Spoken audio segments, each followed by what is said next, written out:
Ladies and gentlemen, the world's #1 sports and recreation podcast is back, and it is a big day in the world because today's Cheap Heat is done on a day that for the first time ever for our audience will be the first episode in the future series of this show known as the Papa P Chronicles. That's right. I am going to be a dad. And to those of you who are not on social media, because you see all the comments and you just are like, everybody knows. But particularly with this podcast, guys, you know the whole mantra of this podcast. That's right. Kayfabe only. It didn't happen if it didn't happen here. No, that's a different mantra. Although you made it work. That was what I meant. With a life. People didn't have that. They're not spending their weekend scrolling through my timeline. So they may have not known. So the shout out to the Peckerheads who were like I was very unsurprised to have the Peckerheads be the warmest, most excited, kindest, just most lovely people. So in all seriousness, thank you guys super, super, super, super from the bottom of my heart. Me and Natalie were super touched by it. And yeah, to those of you who did not go on social media in the last 4 days, Natalie and I are having a baby. A little Peckerhead is coming in January 2025. A Rumble baby. Dip, as Dip said, the 30th entrant. That's good.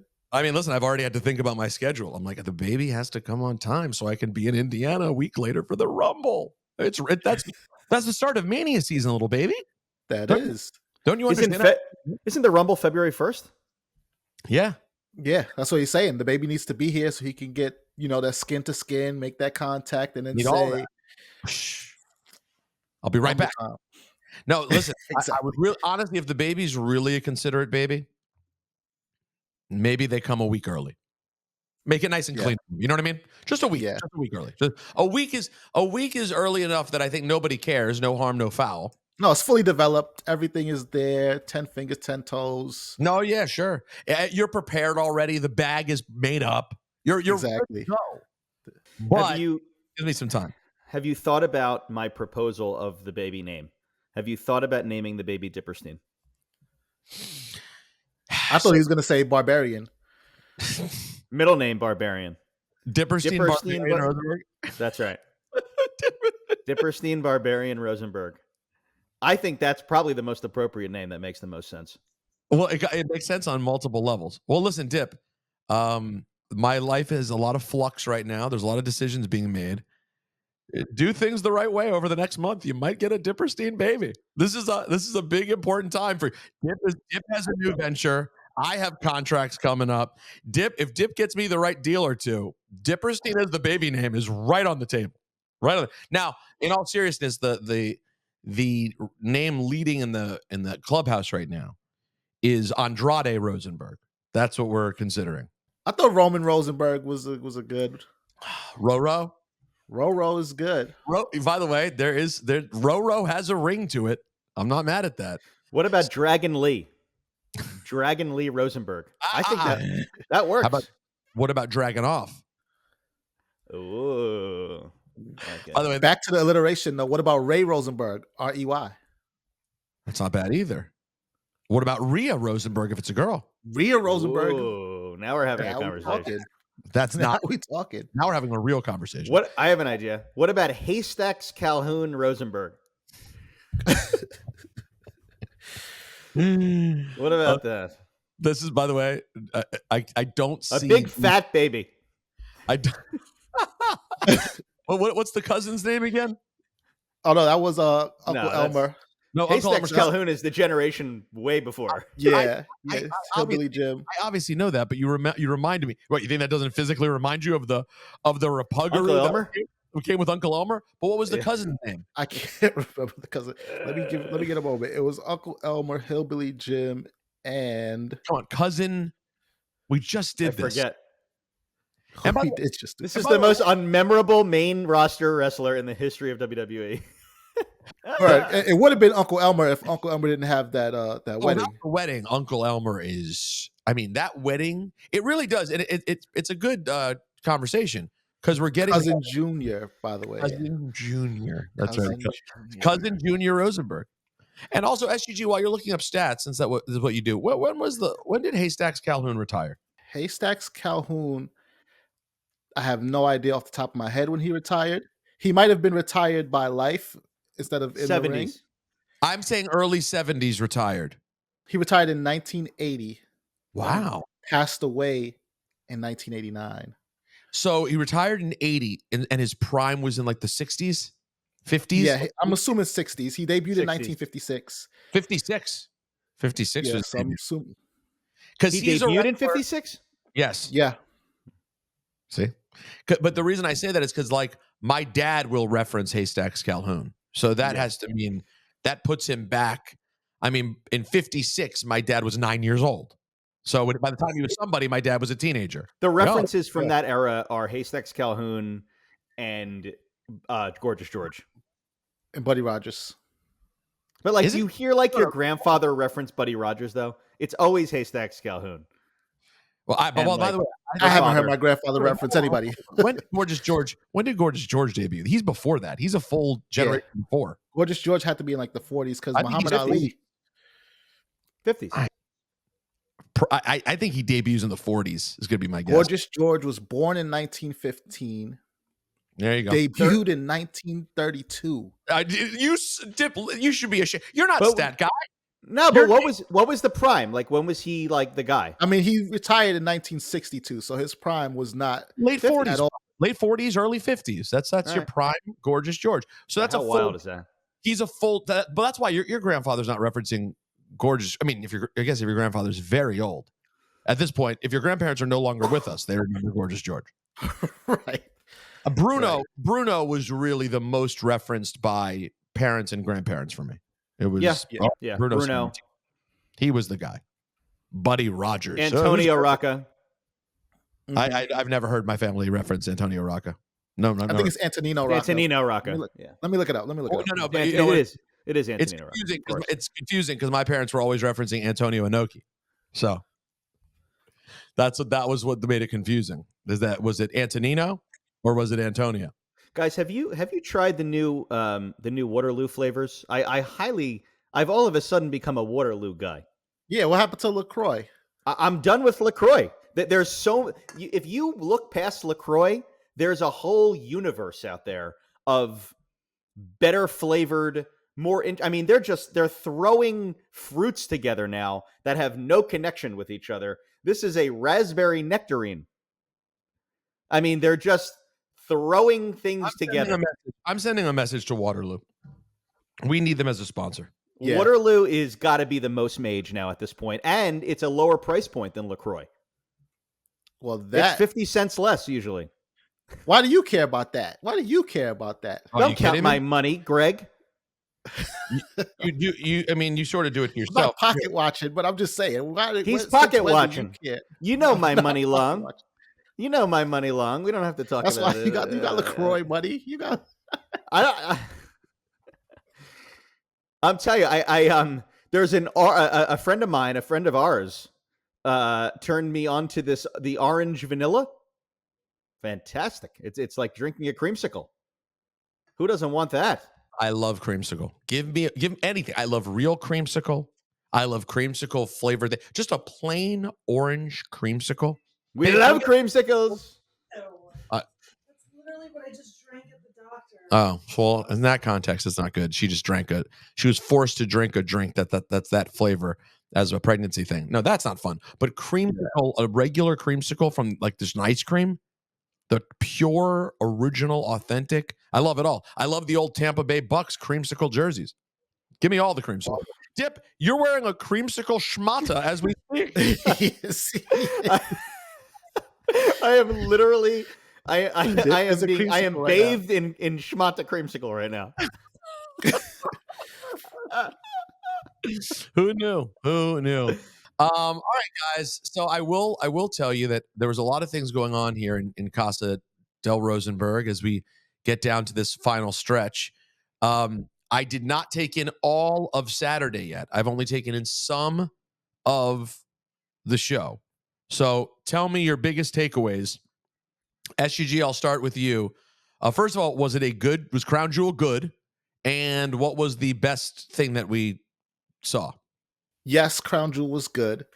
Bookended, I think, by two great matches.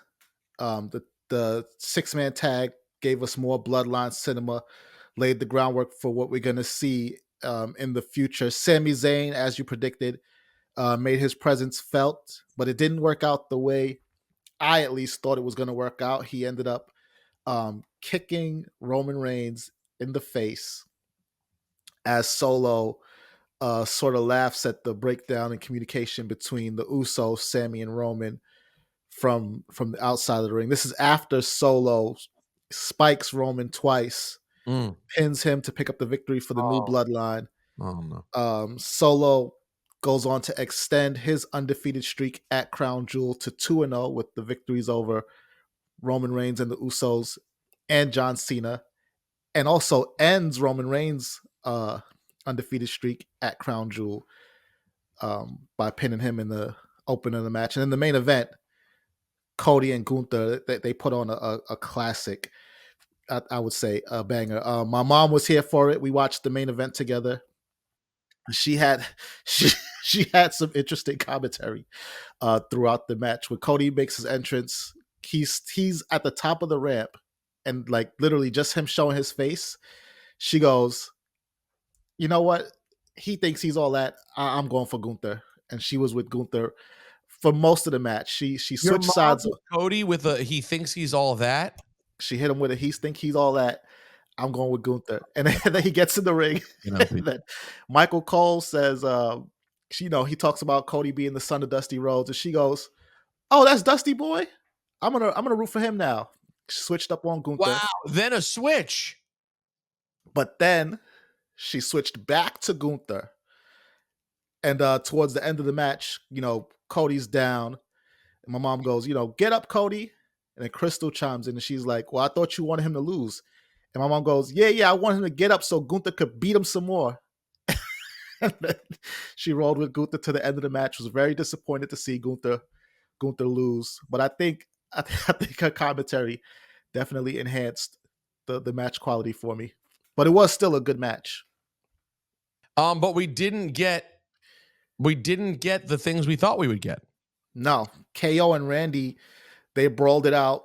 They didn't even have their match, and there was no sign of KO at the end or at any point in the Gunther Cody match, and none of Goldberg. Although Goldberg did announce that day that he was going to retire in 2025 and have his last match, at least with WWE, at some point in the year 2025. And that was all the Goldberg we got. And the crowd goes mild. Right. I'm nervous about that match, man. I got to be honest. I mean, he's going to have to slim down, get more agile, figure out how he's going to hit that jackknife. He's going to have to wrestle Sammy Guevara for it to look decent. I mean, it cannot be a heavyweight. He cannot wrestle Bronson Reed and jackknife Bronson Reed. Okay. They're going to have to pad the locker room too, so that he can bang his head as much as he wants without ruining the eventual match. Yeah, exactly. Now that is interesting. Where would they go with a Dominic match? Dominic could be easy to go. That could be easy and great, and he could look like $1 million. Because Goldberg wants to go out on top. Like that has to be it, right? His last match, he lost the title, and then we haven't seen him after that. It has to be that he wants to come on top. Dip, any takeaways from the big PLE this weekend? I thought that it wasn't like, it wasn't like a big event. It didn't. I mean, it felt like it felt like there was a spectacle, but it didn't feel like that many storylines move forward. And for the most part, it wasn't like a revelatory pay-per-view. It was entertaining for sure, and the wrestling was good. I love the Seth Rollins Bronson Reed match. I thought that was really good, and I thought that the triple threat with LA Knight and Andrade and Carmelo Hayes stole the show wrestling wise. I thought that was a phenomenal match. I think there were way too many This Is Awesome chants. I think that the Saudi crowd just loves to think things are awesome. They're willing things to be awesome. But in general, I mean, it was an enjoyable show. I wouldn't say it was a needle mover for me. It would be interesting if they could come up with a way. I know they did the titles, by the way. And my one critique of the Crown Jewel Championships, I think they could be bigger. I really think they decided to go so modest with the belt. They should have made it something you could notice from a distance. A full chest plate, perhaps. Maybe a title that has a face thing that goes all the way up and wraps around the talent's face. But no, I know they're trying to do it with the title thing. I wish there was a way to make these Saudi shows like connect in some way. Like trying to come up with something every time. I don't know. There was a period when they were starting to hit like real PLEs. This one to me didn't quite do that. This one felt to me more like a Saudi PLE. Like there was continuation of story, but when you add the Crown Jewel Championship, it's like adding a secondary, less important King of the Ring overseas. I would just like have it be based around a gimmick match, like come up with a new Rumble, and it's right. one of them always. They did the Greatest Royal Rumble, and they it was did 40 that, people. yeah. But like, I mean, wasn't it 60 people? We can do better than adding the word "greatest" in front of something that already exists. Well, because they had 10 more guys or whatever. But they should make a new match that exists only in Saudi. Correct. That's what it should be, and instead of just like having it feel like a series of matches. I got it, Dip. I got it. I already came up with it. It's that easy. Ready for it? I might not be, but let's hear it. The greatest Money in the Bank match. And the ladder's 100 feet tall. That's it. You have to climb up 100 feet to get the belt, and it's the greatest. No, I mean, it's hard to come up with matches, but we could do it. You have some brilliant minds there. Someone could come up with something we've never seen before. Somebody came up with that Iron Survivor match in NXT, and that's a damn good match. By the way, that's a really good point. The Iron Survivor is dope. And also the whatchamacallit they're doing at AEW. The Fakakta Casino match has become. Oh yeah. Like I was going to say a gauntlet would be awesome. Some sort of interesting gauntlet match with a new title and a new, because just adding the Crown Jewel Championships, are they ever going to mention defending those titles? Is that really going to be? No, those titles are staying in Saudi Arabia at the WWE Experience. I don't know if it's a store or what it is, but it's called WWE Experience. It's in Riyadh, and those belts will be there. It does look mage. What the I'm never going to see it. It seems like quite the experience. No. I'm ready to experience it. We have to go experience the experience at some point. We'll go for the weekend. We'll go. We'll leave on Friday. We'll see it on Saturday. We'll leave on Sunday morning. I want to experience the experience. I don't know. Maybe why don't they reformat King of the Ring to just be in Saudi? King of the Ring. Well, that's, you know what though? Didn't they do? But they did Queen of the Ring there. They did the King of the Ring and Queen of the Ring. But you know what? If we're gonna bring back King of the Ring again, which we will at some point here soon, we gotta at some point come up with a thing to me that like make the tournament the show. Yeah, that's what they used to do. Make it. They don't do that anymore. Though they don't commit. They don't commit to this anymore. Survivor Series, King of the Ring. They don't commit. If we're gonna do it, can we do it? If we're gonna do it, let's do it. Let's make it. But it'll be it'll be two tournaments though. It's not just the one tournament. That's true. Okay. Right. So now you have to have women's tournament and the men's tournament. Okay. So what if the actual tournament itself is just what would it be? I guess the semis and the final. That would be 6 matches if you did each. If you did the men's semis, the women's semis, and the finals, that's 6 matches right there. Now, if you added the quarters, that's adding another 2 matches to each side. You could even do the quarters. You really could. You could. It would be a long night, but like, by the way, I mean, I don't know, the Saudi show. Then you get the whole month leading up to it is all the qualifying. I hate the fakakta qualifying.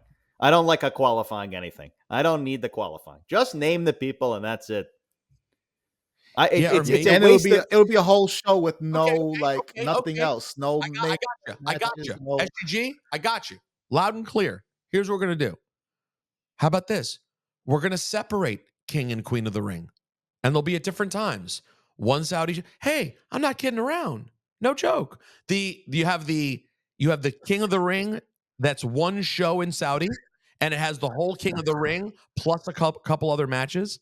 And then you do the whole Queen of the Ring at another time, and it has a couple other matches. Why do they have to be together? Do we have to crown at the same time? Did you do the Dana Carvey Biden just then? I did. I just threw it right in there. Yeah. It pops Natalie at any time I do it. I finally caught up on that. It's good. It's good. It's pretty good. It's more than you're doing, dude. It's his Biden. No, you're not. No, it's no. It's good. It's good. It's good. It's good. Now you may not think you don't have it be their judgment of every sketch because he's not the backbone of every sketch. But the part that he's doing, I know, is it's fucking. Good. I know, he walks in, I immediately laugh. The second he comes in all aggressively confused, I'm just like, this is. I don't want that to end. I know. I mean, look, all those guys, man, all those SNL guys from that era are just absolutely geniuses. But they're not. I'm telling you, no, they're not. Some of them can't stand. Some of them don't last the test of time. Dana Carvey came back 30 years after his prime run, and this is like it's his prime era still. I know. He's a genius. He's the highest levels. They should do what WWE does. People should make a comeback. Carvey should be on the show for 2 years. That would be Mage. I'm all about it. Dude, hold on. So real quick, shout out to my boy, Keenan. Love Keenan. Keenan's the only guy who gets to be on the show forever. Why can't someone else come back? Well, he never left. Yeah, he's not a comeback. He didn't leave. I get it. And he set a new tone of like, oh yeah, you don't necessarily have to leave. But like I would love for a season where you get Carvey back. Kevin Nealon comes back for a season. I love Kevin Nealon. Wait, I love him. I love everyone from that era. That's my era. That's my favorite era. There's some tough ones that didn't age well. Victoria Jackson, she's not doing great. Well, she's sick as well. She not great. Sick of what? She's sick. Physically sick. Yeah. Oh no, I didn't know that. That's unfortunate. Yeah. But there are some other ones that have aged a little weirdly for sure. But there's a handful that could come back and be highest level still. Because I mean, if Carvey can do it like that, and I gotta tell you, I thought they did a good job with the Kamala thing. I thought it was lovely. I didn't think it was hilarious, but for what it was supposed to be, I thought it did the job. I enjoyed it. Me too. I enjoyed. Isn't it depressing when you see Hartman? I get so sad thinking about Hartman. Well, yeah. I mean, the Dark Side of Comedy episode about him makes you relive it all. I was very young when that all happened, but it's one of the most tragic stories ever in Hollywood. But you should watch the Dark Side of Comedy episode on him just to get the story again, because there's more to it. I remember it well. I was a teenager, but I only remember it in like a very basic, I know what happened way. You know what sketch I saw recently? Do you remember when Steve Martin hosted and did the song at the beginning? Not gonna mail it in tonight. Do you remember that? Yeah, of course. It's so good. Oh yeah, I mean. By the way, Steve Martin had a real trick, guys, that we didn't know. You didn't know having gray hair in your 30s, what it does to maintain your overall look for the rest of your career. It's unreal. Yeah. The man looks the same right now. Yeah, he looks amazing. So on Monday Night Raw, we come out of the big but first of all, how did Monday Night Raw feel to you guys emanating from Riyadh? A little different. Yeah. In what way? Crowd reaction? Because now they're cutting promos. Now you're asking this crowd in a different place to follow not just the matches, but longer promos. People just cutting promos in the middle of the ring. I gotta give credit to Liv Morgan these days. I think that there's still some things that I could say, but she has evolved in a major way, I think, on the mic more so than years past. I think that this A-list run for her has been very good for her. Thrown her right into the lion's den as far as having to come out there every week and talk or every week and perform, and it's working. It's working. I'm into it. So shout out to her. She's doing good. She's the real deal. I've always been a fan. I've always thought she was like she deserved it all. And now that she's getting it, I think she is stepping into that role in a significant way. Yeah, it was the exact time to do it. Because don't you remember the last time she came back and it was still babyface Liv? It was kind of like, okay, where are we going now? Like, you can't stay the lovable 5'1" underdog forever. It just doesn't. You gotta at some point be able to. And so this heel run, and not everyone then who gets the heel turn does it as well as she does. Dude, the faces that she makes alone, like they'll put up a clip on social of her just like reacting to one thing, and her face is just awesome. She just gets it. Were you guys surprised to see Bronson Reed lose at the PLA? No. Yes. Seth, I was. Seth Rollins doesn't I lose was. that often, man. He just doesn't. You go back, he doesn't lose. Barely loses. I mean, I don't think that's accurate. I mean, Edge came back and blanked him 3-0. Cody, same thing. Cody blanked him. I guess that's true. since he's won the world title, I guess he hasn't lost that much. But I feel like this was one of those times where he could lose and lose nothing. And whereas Bronson Reed, I think he could have took that W. But also, I don't think he lost anything by losing either. So what do I know? I'm not convinced that they're ready to truly pull the trigger on Bronson Reed, even though he's now in significant matches on the PLEs, and he clearly is an awesome, like, the music is good, the wrestling is good, the whole presentation is totally up a notch. I'm not He's sure the they're ready monster to heel on Mondays. I guess, yeah. At this point, I just don't know if they're ready to like put it there. I'm not sure. I'm still unconvinced based on the booking and that's everything I see. So anyway, that's my 2 cents. Although I'm happy that he's in the spot that he's in. Where do you think we're going to go with CM Punk next? It's a good question. I was thinking Gunther, but they established a number one contender. So now I don't know. I think you will get a CM Punk Seth Rollins match at Mania. I think that's where that's headed. Because we know. What about in the meantime? How do we get there? Or does that just the feud that he starts that culminates at Mania? I don't know. Where's Drew McIntyre? Is he hurt? Where's he been? Was he hurt? I don't know. I don't think so. But we haven't seen him in a while either. No. So by the way, nothing interested in, and real quick, we're bouncing around a bit. Nothing interesting came out of the women's battle royal last night. Io Sky, number one contender. There was a little face-off between Bianca and Jade. Okay. Towards the end, they were in the final four. It was those two, Io and Lyra. Okay. They threw Io and Lyra over the top, thought they were eliminated, but they were doing the whole skin the cat thing, and they faced off, and the crowd did not react. That was my one disappointment with Riyadh. The crowd did not react the way that any other crowd over here would have reacted to seeing them face off and tease that they were gonna implode. It was just like, okay, they're staring at each other. But what do you think? Well, I don't want to get into why that is, but that seems like you just like, do you not follow? Are they not fully up on the story? Like, why would doesn't it seem like you'd immediately? It's a tag team with the titles who defended the titles the night before. Yeah. Now facing off one-on-one, and there's no reaction. That is odd to me. What a weird disconnect. Yeah. And so, that's then disappointing. But then nothing happened. Like no one gave an inkling either way. It was just a little preview.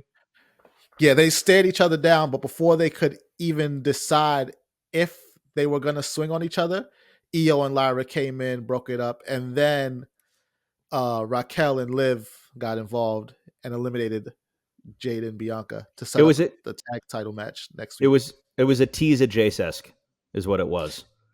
Speaking of tease at Jace, but Liv Morgan also, she said in the promo with them earlier in the night, or right before the battle royal, she said, "You guys are just pretending to be friends, and the only thing that keeps you together are those tag titles."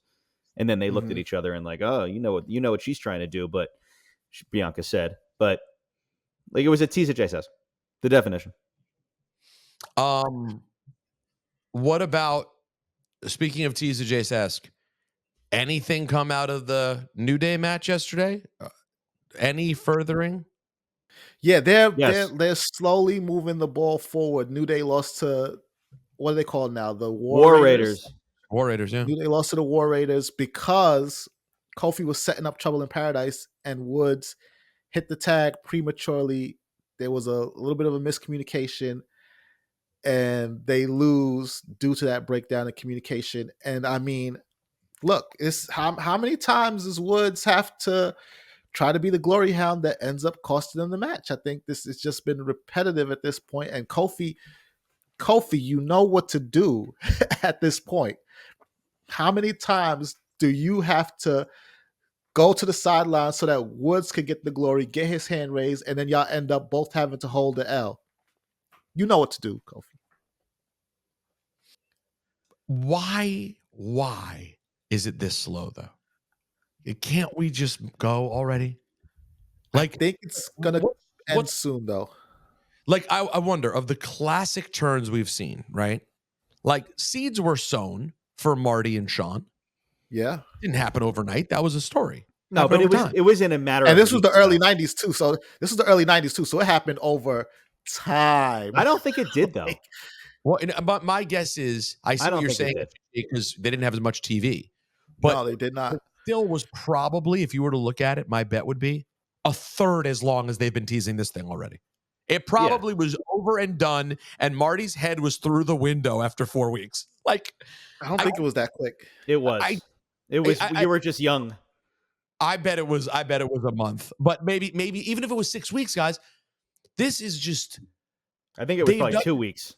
they've done this so many times, it feels like, where like there's a potential breakup, and all it makes me think is they're not sure yet if they want to do it. And there's a chance that they're going to not do it. Do it.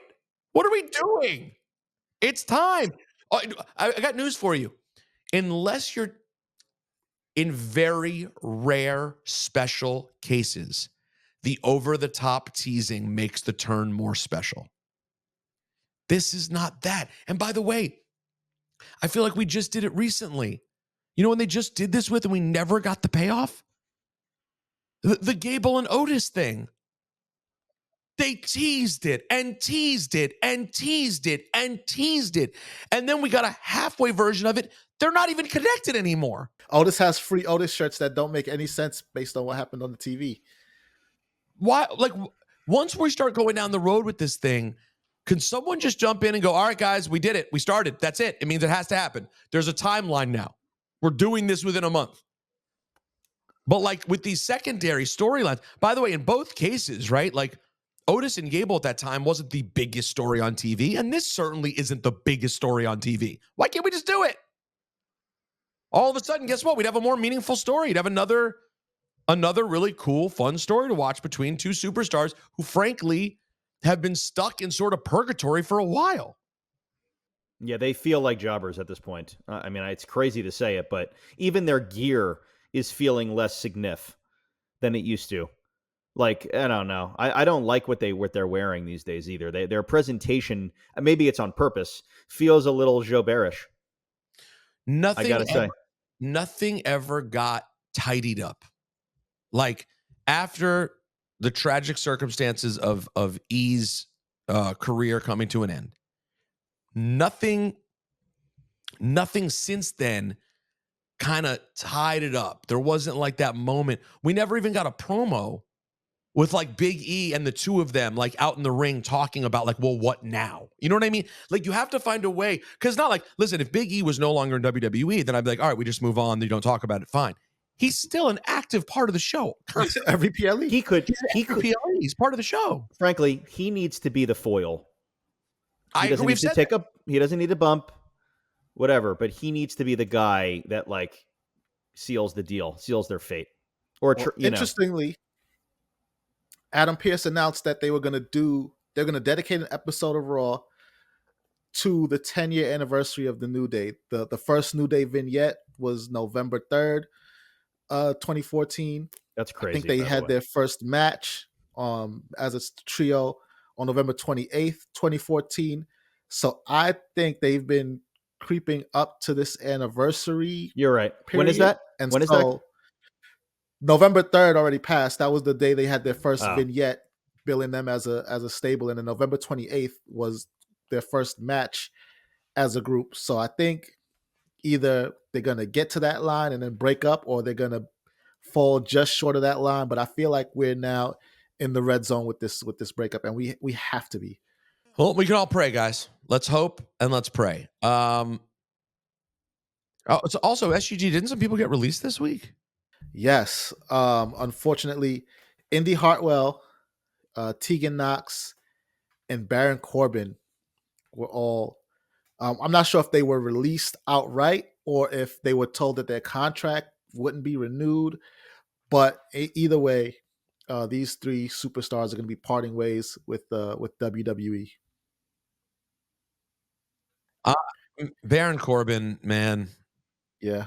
While we're waxing poetic on things that could have been, there was something so good right there.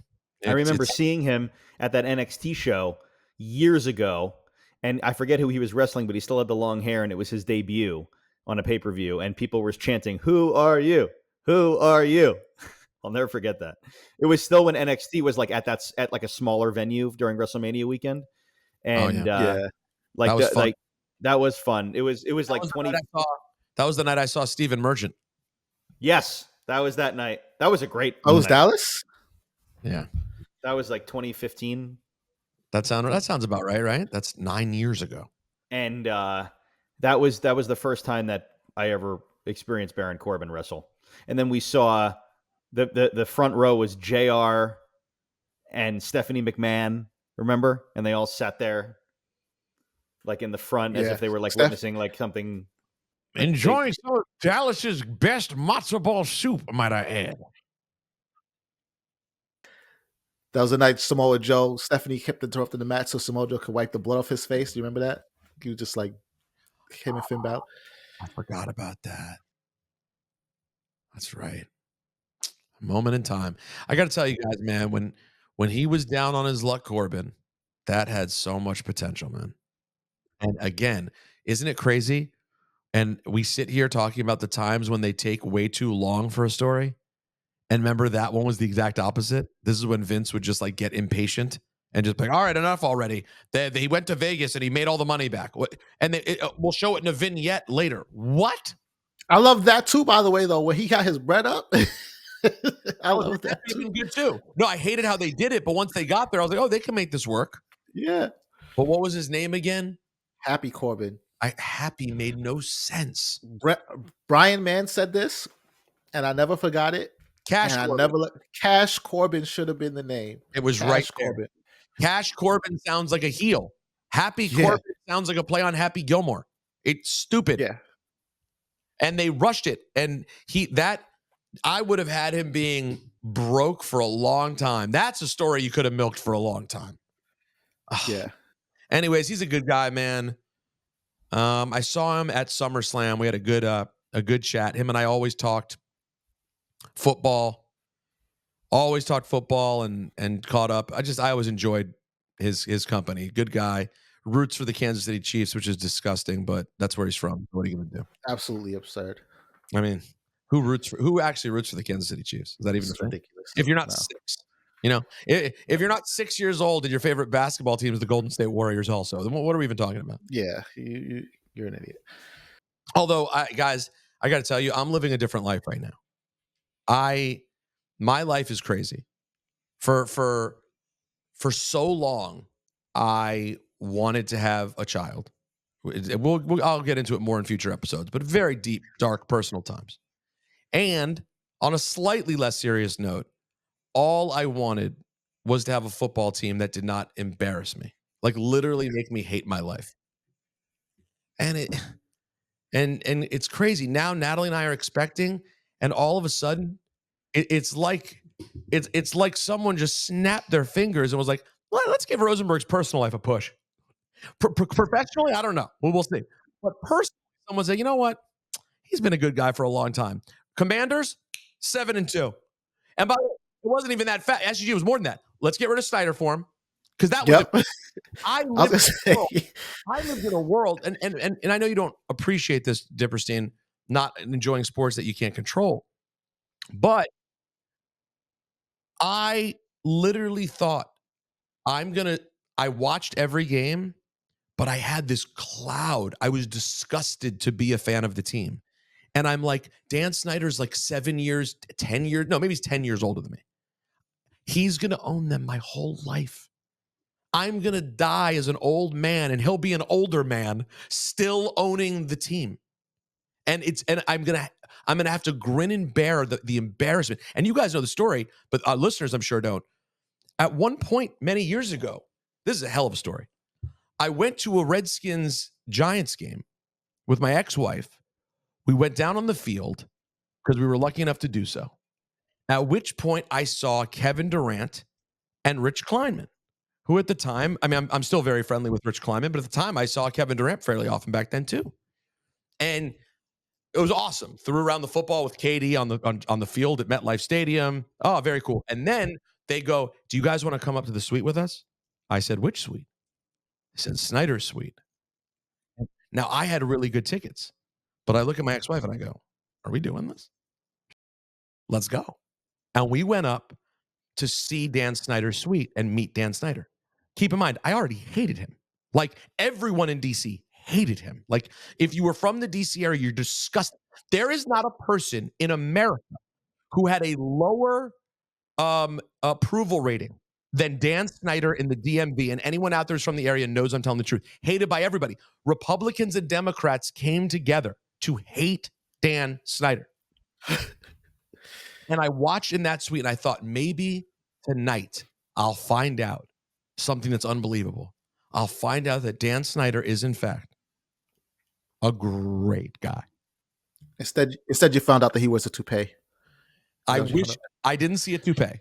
Okay. But I sit down, I meet him. I meet his wife, Tanya. He's sitting up in the suite. He's sitting at like the high table thing where there's like food on it. And we're all sitting in the seats in the front. And after meeting him, he was nice enough, disinterested, but nice, whatever. And the suite fills up a bit. And as we're watching the game, obviously we're playing like shit. Go ahead. Does it fill up with the more of a who's who, or are you the who's who are who? That's it. It's just the only who's who. Honestly, it was not a big crowd. It was near bunch of near greats. Yeah. No, it was Kevin Durant and many near. Great and near greats. Oh well, the great was great.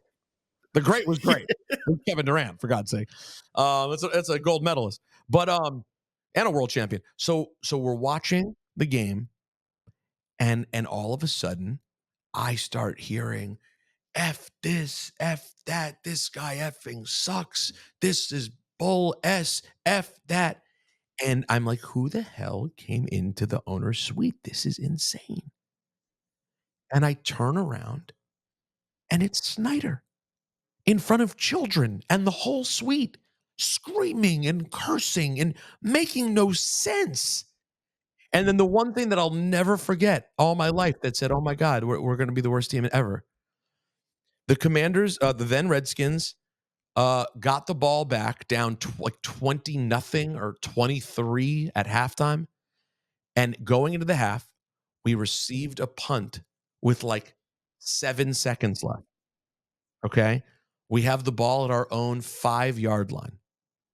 SGG, are you aware of what the play that's going to be called is if you're down 20-3 and you're your own 5? It's called kneeling on the ball and ending the fucking half. That is all there is to do. There was no chance at anything else. It was. I don't know what's going on right now. Come on, you know what's going on, don't you? You get it, don't you? You get the ball that late, you're playing that bad. You take a knee and end the half. That's just what you do. There's no. You got to take the knee. You can't risk throwing an interception. You're not having a 95-yard Hail Mary. A fumble right there is over. They're running it into the.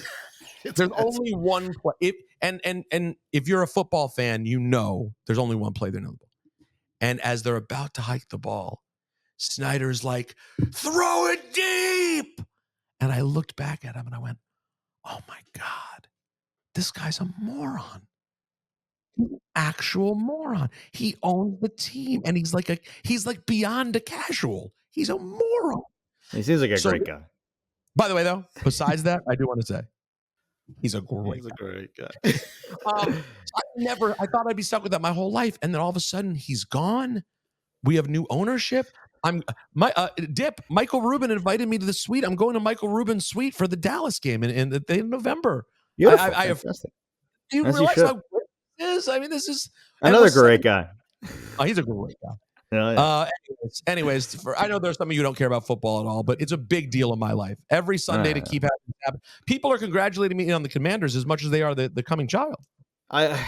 Look, when they start having storylines and predetermining the outcomes of the football games, it'll become much more interesting. For now, somebody wins, somebody loses. You wake up the next day, life goes on. They changed their name, and then within 2 years, they are on this incredible run. I mean, they have command. They have command. It sounds like a storyline to me. This sounds like a big babyface run to me. It wasn't written. It wasn't written, so you can't like it. Any other major takeaways from the week, guys, besides all the things that have already been mentioned? Jey Uso bestowed a nickname upon Sami Zayn on Monday. He said, it's Jimmy Uso here with Jey Uso. And he finally said the words Sami Uso. And I looked it up too. Roman Reigns first introduced that name almost 2 years to the day when Jey Uso finally accepted Sami as family, not blood related, but family, and called him Sami Uso. Roman Reigns said it on October 28th, 2022. And then Jey said it yesterday, November 4th, 2024. Sami Uso. Now it remains to be seen if Roman's gonna accept Sami as part of the family. But yeah, the Bloodline cinema looks like it's ramping up right before WarGames. I really hope we get what we're all hoping we're going to get, and it feels more and more like that's becoming a possibility. I guess the answer will come, and if we see Rocky on TV in it would have to be soon. Yeah, I'm not smelling Rocky I was a couple of weeks ago, and now what he's cooking. I don't smell what the cooking. Kitchen's closed. No. I think we're getting him. Yeah, I think so too. It's time. Do you think they'll make they can make for me a string cheese flavored Waterloo? What are your thoughts? It would be just for you, just for number one. I think people would buy string cheese flavored Waterloo. Ugh. I think we said Waterloo too many times for free. That's what I think. No, I said them in DM. We have to do something. We I want them to throw the two most random fruits together that you could possibly throw together and make a flavor out of it. Here's the question. Is it possible there could be a sort of flavored sparkling water? Since I love jalapeno flavored everything and want jalapeno cream cheese, could there be like a spicy water like that's mage? They could make they could. Pickled jalapenos were in a dip recently that I was at and I had, and I was very into it. Pickled jalapenos. Pickled jalapenos? Yes. Huh. Yes, my friend's wife made them. Made the like a Mexican dip, and on top of it were pickled jalapenos. And let me tell you, if you don't want the burning and you have a stomach like my stomach, but you like the consistency of a jalapeno, consider a pickled jalapeno. Well, by the way, anyone who has your stomach just shouldn't be eating food. Let's be honest. You should just be very careful. I have to be very careful. Yeah. You should be eating shakes and smoothies. That's all you should have. Shakes and smoothies. That doesn't go well either. You can have smoothies either? So you can have nothing. I can look at food. Do we have guys watch along week again this week? I think we do. Why'd you say it like that? You sound so disappointed. Emilio had a good suggestion for watch along week though. What's that? In honor of Goldberg's retirement announcement. Oh, no, I do some Goldberg. You didn't like it? No, you didn't like it. Who wants to watch Goldberg? With all due respect, I guess that's not that much respect. I was thinking Survivor Series. It's zero respect. It's zero respect. All right, listen. My beautiful wife has another doctor appointment. I love you all dearly. Please sign up for Patreon if you're not. We're having so much fun there. More episodes coming this week. Hope you enjoyed the West Side Gun Dizza wrestling conversation. We'll have another Patreon this week. And stay mage, everyone. And enjoy yourself. Take it easy, man. Especially you, Dip. Take it easy. Take it easy. Yeah. All right, stay mage.